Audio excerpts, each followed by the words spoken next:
Добро утро, следите утринската програма на Телма. Инцидентот со лифтот во скопската населба Кисела вода, кој се случи минатата недела, во кој беа повредени неколкумина вработени во итната медицинска помош, го отвори прашањето колку ни се безбедни лифтовите во нашите згради. На оваа тема утрово да си кажеме со Боро Цветковски, менаџер на приватната компанија Virtus Elias, лиценцирана за одржување и управување со објекти во стамбени згради. Добро утро, добро дојдовте во утринската на Телма.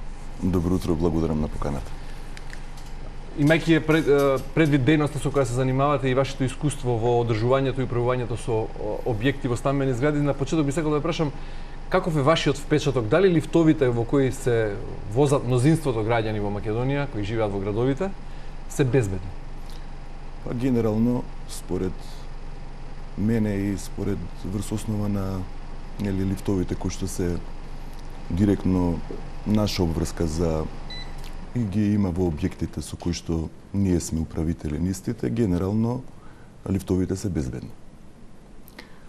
Врз основа на Зашто тогаш се случуваат вакви инциденти? Овој од минатата недела не е изолиран случај, не ни се случува после неколку години, ни се случува само по еден месец, откако во Штип негде на половината на мај падна лифт, се случи инцидент во кој имаше и жртви, за жал. Да, тоа мислам дека во хотел беше, во хотел беше каде што вработен на хотел го што укажува дека живот. генерално не е безбедна ситуацијата, не е исклучок, туку многу често се случува. Па вака сега, знаете, за ние како управители, врз основа на правилниците за користење на лифтови и транспортери, ги застапуваме, нели, собствениците. Собствениците се станарите, соодветно на тие лифтови. Значи, во секоја зграда каде што има лифт, собственик на истиот е станарот, тоест сите станари подеднакво. Нашата одговорност е во тоа што треба да ги спроведуваме сите пропишани законски нормативи, како тој лифт да периодично се испитува. Значи, не постои лифт, не смее по правилниците и по законите да има лифт пуштен во промет, за кој што собствениците немаат подпишано договор со компанија за истиот да го одржува.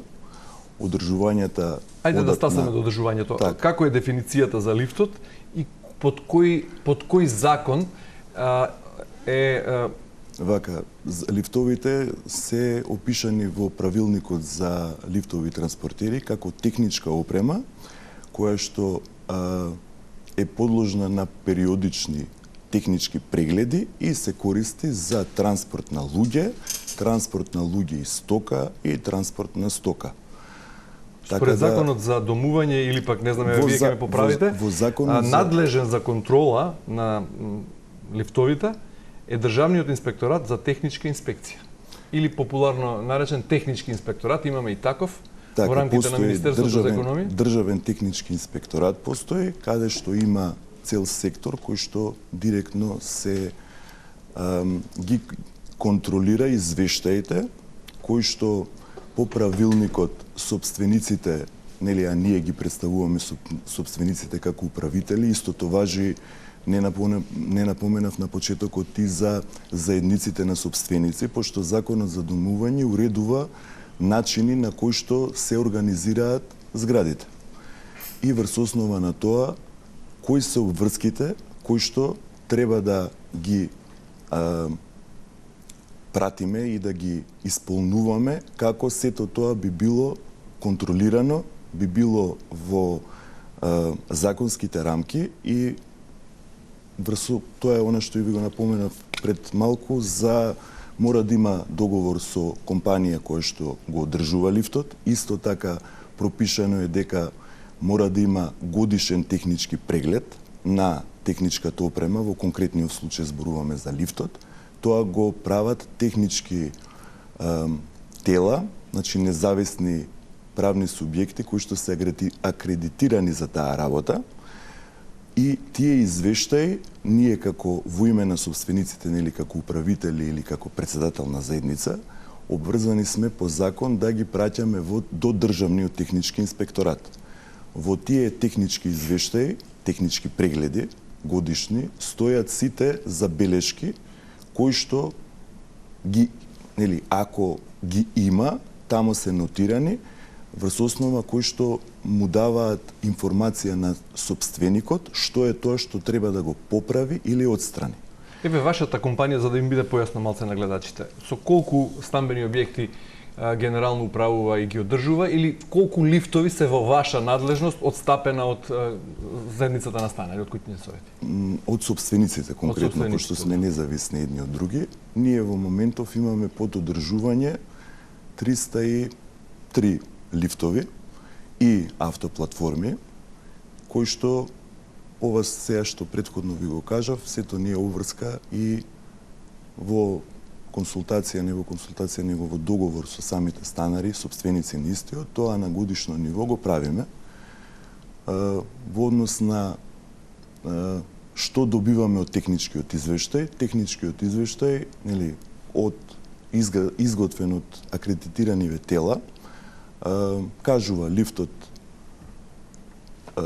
е безбеден за користење, или лифтот има одредени недостатоци за кои што даваат рок не пократко од 60 дена истите да бидат отстранети, како би врз основа на сите параметри кои што се пропишани дека они треба да ги контролираат и ги контролираат при правење на прегледот, и да кажам прегледот од овие акредитирани инспекцијски тела, техничка инспекција, се прават заедно со овластено техничко лице од компанијата со која што станарите имаат подпишано договор за одржување на лифтот. Многу формулации тешки за разбирање. Ајде вака по-конкретно. Од овие 303 лифта кои вие ги менаџирате, со сите ли имате договор за редовен сервис? Да, сите лифтови се со подпишани, имаме подпишано договори со компании за одржување на лифтовите. Бидејќи лифтот е возило, нели, како што се вели, возило за вертикален транспорт на стоки и патници, веројатно исто и како возилова, автомобилите кои ги возиме ние, е подложен на редовен сервис. Редовен сервис, ако автомобилите ги носиме годишно на редовен сервис, лифтовите треба да бидат на месечен? Лифтовите имаат месечен сервис, а годишно е регистрацијата. Јас така би ја направила аналогијата за да биде појасна. Значи, како што еднаш годишно ние го регистрираме возилото, носејќи го во технички преглед, ова, пошто не може да го однесеш, доаѓаат овластени еднаш месечно. Еднаш годишно. Зборам за техничкиот, за регистрацијата, а за техничкиот сервис? А редовниот сервис е еднаш месечно. Што подразбира тој редовен сервис, што се случува еднаш месечно, оно што според законот треба да се случува еднаш месечно? Па во правилникот што ностоп го спомнувам за користење на лифтови транспортери, строи што точно треба сервисерот на лифтот да провери при секое доаѓање за правење на тој месечен сервис. Знаете што? Каде што се проверуваат јажниците, нели, во случај да е лифтот со каде што има значи жичан, така се опишува, имаме јажници, имаме сајли, имаме сигурносни кругови кои што сите треба да ги исконтролираат, командите, позивите, сето тоа е во самите правилници. Се подразбира во редовен сервис. Така, во редовен сервис. Го прават тоа сервисерите овластени? Го прават тоа сервисерите. Нашето искуство е дека со компаниите со кои што ние имаме подпишано договори за да ги одржуваат лифтовите по зградите, тоа си го соодветно врз основа на самите договори каде што ја имаат превземено обврската, тоа си го прават. Исто така пропишано е да за секој лифт постои матична книга во кој што сето ова се наведува и секоја посета на сервисерот. Исто така да напоменам дека при секој дефект, кој што, нели, како и секоја опрема, подложна е со многу корисници, можно е да се случи да има застанување или да биде во дефект лифтот, тогаш се повикува овластениот сервисер и се обврзуваат по тие договори во најбрз можен рок да го отстранат дефектот или да ни нас како представници на собствениците ни дадат што е тоа што треба да се поправи во лифтот, за да истиот биде пуштен во функција. Сега ако овластениот сервисер го прави тој месечен редовен сервис, Така. еднаш годишно рековте се прави атест или Се прави тоа е на некој начин всушност надзор на овластените Така, сервисери дали така. добро си ја завршиле работа. Така. Кој го Тоа е- прави тоа? Тоа овие што ви ги кажав, акредитирани лиценцирани тела, како техничка инспекција што му доаѓа. Кој ја дава таа акредитација за тие компании? Преку Министерство за економија, оди пошто сето тоа е уредено во правилников за користење на лифтови и транспортери, кој што е издаден од Министерство за економија. Значи надлежните институции можат многу лесно да проверат кој лифт зошто се случил одреден инцидент. Сега Доколку се води дебата за кисела вода дали бил претоварен лифтот, дали во лифт за тројца влегле 5 мина, па затоа паднал или пак не бил соодветно сервисиран. Предпоставувам дека супервизијата на сите и од страна на Државниот технички инспекторат ќе проверувајќи ги сите овие документи за кои што претходно кажав, ќе дојдат до што е причината за тој инцидент што се има случајно. Има ли згради кои одбиваат да склучат редовен сервис за да заштедат на буџетот на таа месечна сума што се плаќа за одржување или за куќен совет, популарно наречено? Па искрено да ви кажам, да, често се случува да откако ќе се направи годишниот технички преглед и откако ќе се обезбедат соодветно понудите, најчесто се кажувам нашата пракса е да првично тој извештај го пратиме, како што кажав, до Државниот технички инспекторат, потоа го пратиме до самиот сервисер на лифтот за соодветните забелешки, даде што тоа би чинело да би се отстраниле. За да го избегнеме монополот од компанијата, ако во случај понудата е висока, во координација со представниците на станарите, бараме и од неколку други компании понуда врз основа на техничкиот извештај што е предмет на барање на понуда. После тоа се обзнанува кај станарите. Тука не секогаш таа работа оди брзо и таа работа оди лесно, за да се прифати понудата и да се одбере првим понуда, истата да биде прифатена. По законот за домување стои дека не треба да биде, донесена е одредена или дадена е одредена согласност за некоја понуда ако има 50% плюс 7 сопственици кои што истата е прифатиле. Тоа е минимумот.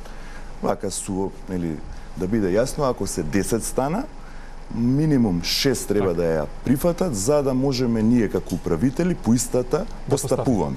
Од овие 303 објекти, односно лифтови во објекти кои вие ги менаџирате, колку се безбедни за транспорт? Па сите се безбедни од причина што се пуштени, сите работат.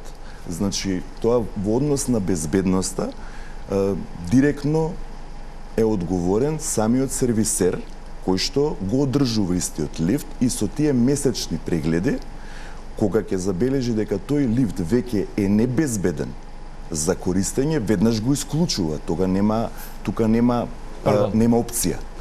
Колку чини тој надомест за месечно одржување на лифтот? Тоа е пазарна, Од прилика може да ми кажете сума која варира од до? Од 20 до 50 евра. Во зависност од објектот, локација од себе. Во зависност од спратноста на под спратноста зборувам спратноста на зградата, толку има станици лифтот, бројот на лифтови. Имате ли можеби сознание колку вкупно стамбени објекти со лифтови во Македонија има? Не само во Скопје, на територија на Македонија? Бидејќи таква евиденција не успеав да најдам. Па верувам дека за тоа кога би се обратиле кај Државниот технички инспекторат, он може да ви каже од причина што кај нив доаѓаат сите нови лифтови, инвеститорите кога ги пуштаат во работа, тамо ги пријавуваат за да од Државниот технички инспекторат добијат серијски број. Тоа му доаѓа серијски број, му доаѓа како регистрацијата на возилото што ние ја имаме, како табличката. Тоа е обврска, значи технички прием се прави уште во фаза на инвеститорот пред да ја предаде зградата во употреба. Предаде зградата на идните станари, негови купци на станови, должен е сите овие работи да ги направи, значи да го пријави лифтот во Државен технички инспекторат, соодветно тој да се добие таму си постојат во правилниците кои све документи треба да бидат поднесени, се добива тоа бројче и доаѓа после моментот на предавање на станарите. Добро, и од тогаш натаму нивна обврска, односно дали тие како куќен совет ќе се организираат или ќе го предадат менаџирањето на... Така, тоа е веќе избор на самите станари, има инвеститори кои што тоа во име на станарите го одлучуваат при предавање на објектот со временски рокови на самите договори со компании за управување со истите. Има инвеститори кои што тоа им го даваат на слободен избор на идните собственици на лифтот, со тоа што компанијата одржувач тој сервисер, месечен сервисер на лифтот инсистира да се потпише договор за месечно одржување.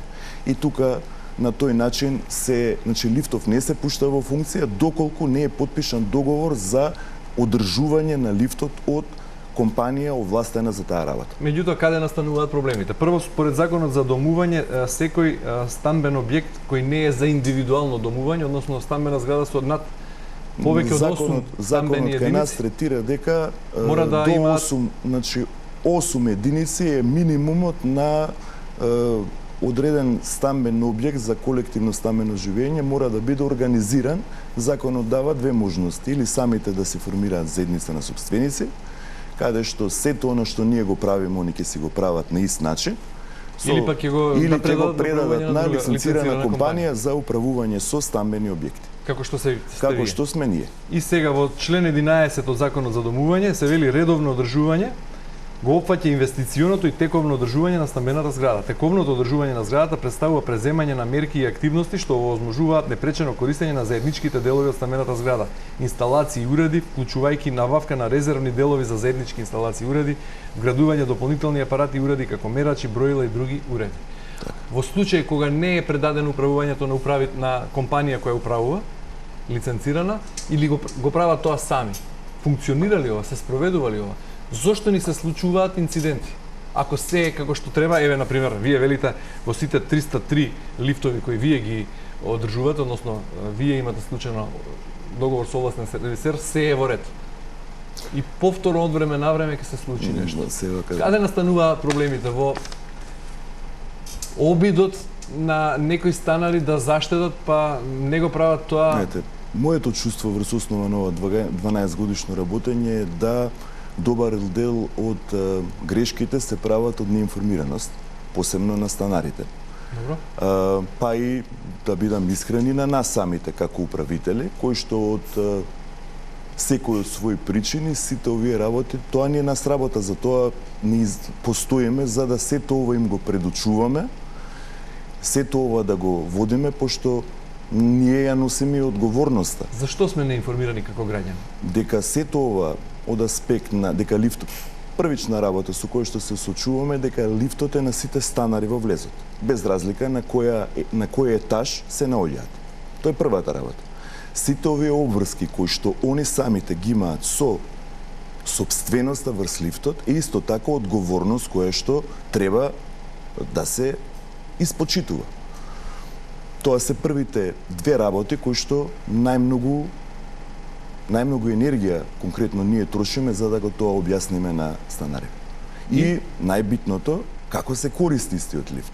Секој лифт си има технички карактеристики врз основа на кој што ова што го кажавте, ако е лифтот со носивост 320 кг, значи четворица, 4 лица, ако влеземе внатре 6, не е тоа во ред, тоа е исто како во возило. Возилото е за четворица или за 5 души, ако влеземе 7 или 8, веќе не го користиме на начинот на кој што производителот пропишал дека таа техничка опрема треба да се користи.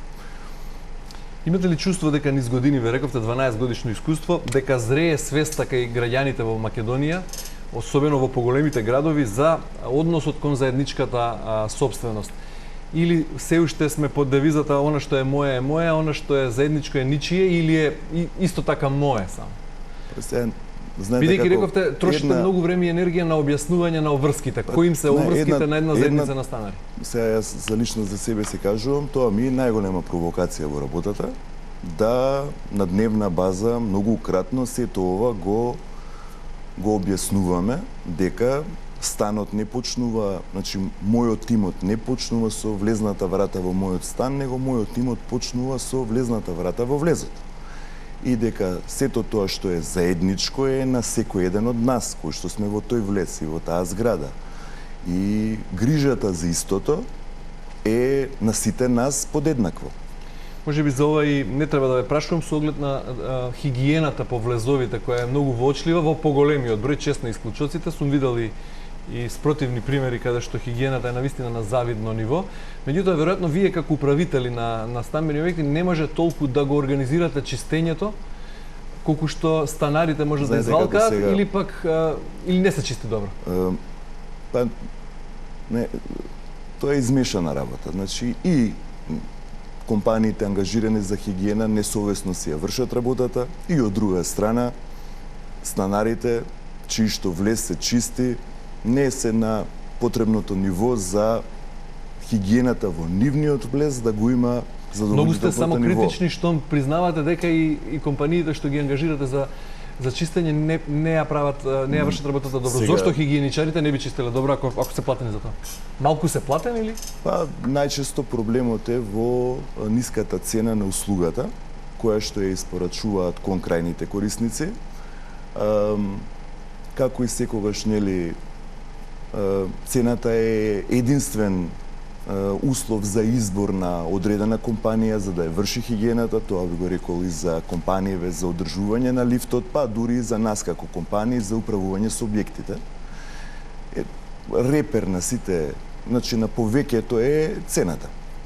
Како тоа го решаваат другите големи или градови од обеми и број на население колку Скопје во другите, би рекол, по-нормални европски држави? Па не би рекол дека не сме нормални. Јас сме нормални, верам се трудиме да видиме секој ден се по-нормални, по-нормални. Меѓутоа се знае дека во елитен кварт во Париз не може да се месечниот надомест за плаќање на одржување на влезот е поголемо и треба да биде. Целата работа е во што сакаме и врз основа на тоа што сакаме, во тој случај сите суми кои што ќе бидат лицитирани за таа наша потреба, или ги прифаќаме или не ги прифаќаме. Ние се соочуваме најчесто со лицитирање на суми кои што искуствено веќе знаете дека се нереални од аспект на, нели, секе ветам за ништо пари. И тоа се уште кај нас е опција која што победува, а да се потпише договорот, а после ќе видиме како ќе бидеме. Разбирате, знаете, он е најефтин. Го знам јас од вама, го знам јас од тамо, но сепак секој договор како што се потпишува, така и се раскинуваме, разбирате. Нема тука Дали вие како компанија која управува со стамбени објекти имате ист надомест за тоа во, например, одредени локации во Скопје или се исто по зони варира тоа? Дали е, например, поевтино ако е некоја приградска населба? Значи, нашата провизија, нашата провизија е унифицирана, разликите се символични. Збориме провизија за наша... Нели ако некој сака да живее во центарот на Скопје, треба, по логиката на нештата, да плаќа повисок надомест за одржување на влезот? Па не би рекол дека локацијата на објектот е таа што диктира. Зошто? Пошто имаме ние влезови во центарот кои што буквално и ништо немаат. Од аспект на заедничка, некакво, ме разбирате, немаат ни лифт, имаат ходник, 5 сијалици на секој спрат, влезна врата, домофон. Ме разбирате? Што тука би... сега, каде е моментумот, конкретно да се надоврзам за хигиенава, дали ќе биде 8 пати месечно, дали ќе биде 12 пати месечно, дали ќе биде секој ден. Сето тоа е директно зависи од одлуката на мнозинството, ме разбирате? Имаме згради каде што бројот на станови е поголем и каде што фреквенцијата на луѓе е на дневна база огромна и таму предложуваме, ние не можеме да одлучиме во име на и сметка на станарите, но предложуваме да се прифатат понудите на компании кои што ја даваат услугата хигиена да биде почесто. Не разбирате? Барем 3 пати неделно имаме објекти каде што секој ден самите станари одлучиле дека заради квалитетот и заради тоа што они сакаат да го добијат како одржување на хигиената, сакаат секој ден да имаат ангажирано вршител на услугата хигиена кај нив во влез. Имате влезови кои што се задоволуваат со тоа 8 пати.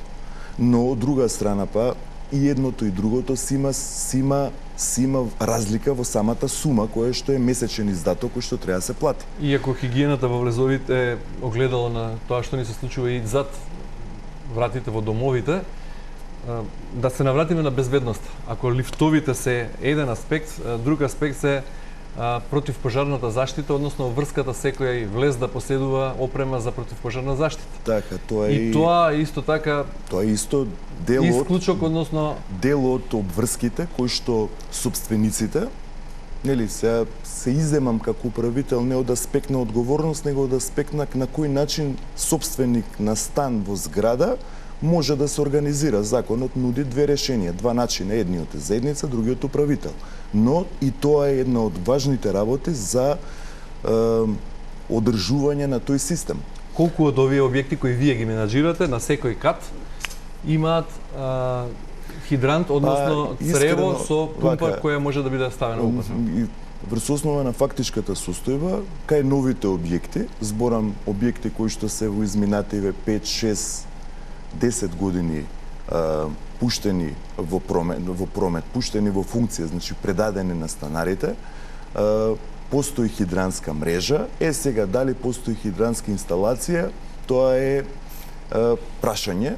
Што подразбира таа хидранска инсталација? Секој ормар треба пропишано со правилници за таа област да внатре во истите има одредени елементи како што се хидранско црево, кос, вентил и млазница. И тоа е под надлежност на техничката инспекција? Тоа е под надлежност на точно во техничката инспекција постои друг сектор кој што се грижи за исправноста на хидранската инсталација и противпожарната заштита во објектите. Велите, новите објекти имаат, старите немаат, а и новите објекти прашање е колку од тие е таа инсталација во употреба, односно функционална. Моментот што го кажавте, како ние се ја чувствуваме собственоста и како ние се однесуваме кон истата. Меѓутоа, зошто тоа кој е ставено во правилник, во закон, уредено на некој начин правно, го толерира ова беззаконие кое може да биде ризично по живот? Тоа искрено да ви кажам, не се сметам ја за компетентен да го кажам, може моето скромно да го кажам, моето мислење за тоа, координација помеѓу надлежните институции. Нели, ние конкретно сме за нашето работење, начинот на кој што ние ја вршиме нашата работа, се надлежни општинските инспектори. Тие се тие кај што нашите клиенти, кои што се незадоволни со начинот на кој што ние си работиме нашата работа, тамо не пријавуваат. Регулаторна комисија за домување е тело кое што ни дава и ни одзима лиценци врз основа на сите извештаи кои што ги добиваат за нашето работење. Од техничките инспектори, од општинските технички? Од општинските инспектори за домување.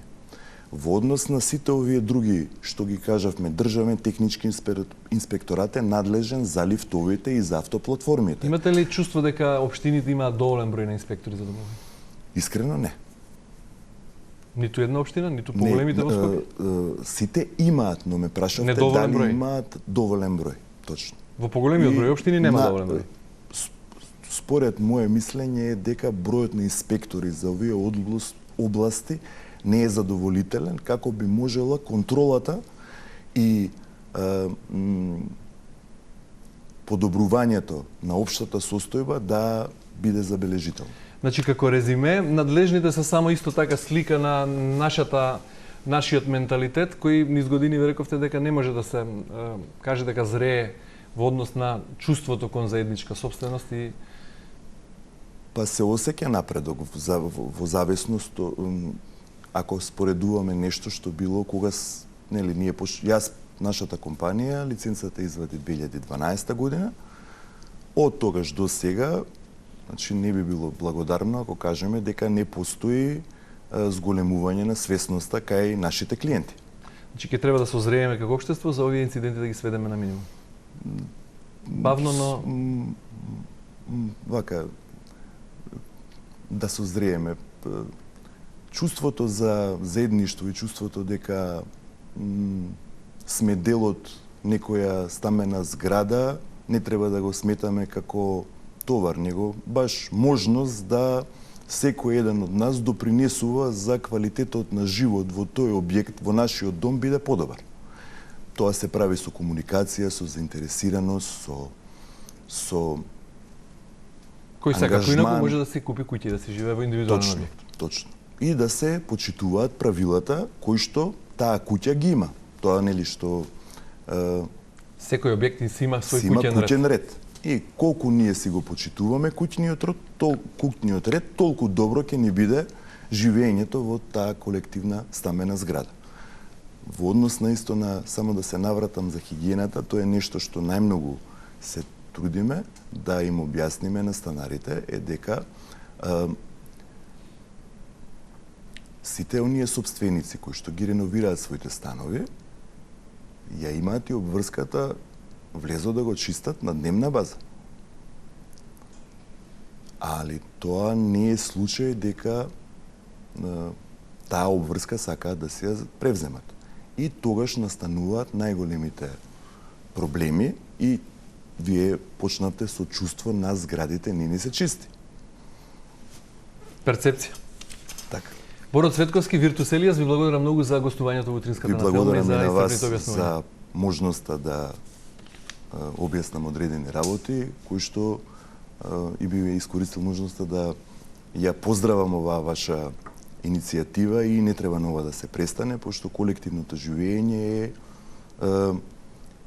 област која што треба многу почесто да биде присутна во медиумите, баш користејќи ја вашата улога како медиум да допрете до сите сопственици на станови, а на годишно ниво сите ние сме свесни дека во Скопје бројот на станови и згради расте, така да треба да го следиме трендот. Да. Да се прилагодуваме. Благодарам уште еднаш на вас.